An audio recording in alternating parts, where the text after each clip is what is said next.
People, thanks for stopping by and welcome in Hilko Guitars Atelier. Yeah, over here we call it atelier. In the States they call it a workshop, but I rather not work that much. I rather create art.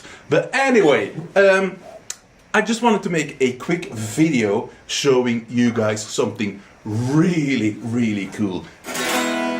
No, it's not this guitar, but if you want to know, this is a full oak guitar I'm working on. This is a second prototype. The neck is made out of the stave of a whiskey cask, a very old whiskey cask. But later, in an upcoming video, a lot more about this guitar. People, I just wanted to show you something else. I've been working on a new website for months now, and the IT department of my company, that's me.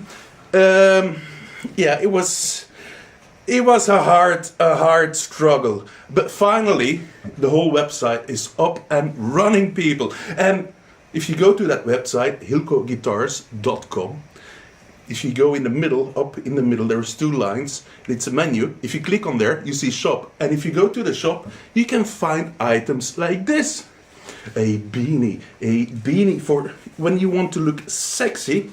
When it's freezing cold, you want to look sexy outside, well, you can grab one of those there. Or maybe you just want to look cool or very sexy. Man, people, get a shirt. There's other stuff there as well, so just go and check it out. People, I hope to see you next time. If you want to stay up to date with what I am doing, please subscribe, join my channel, whatever you do, like it. I appreciate it from the bottom of my heart. People, thank you for visiting me. See you next time. Ciao, ciao.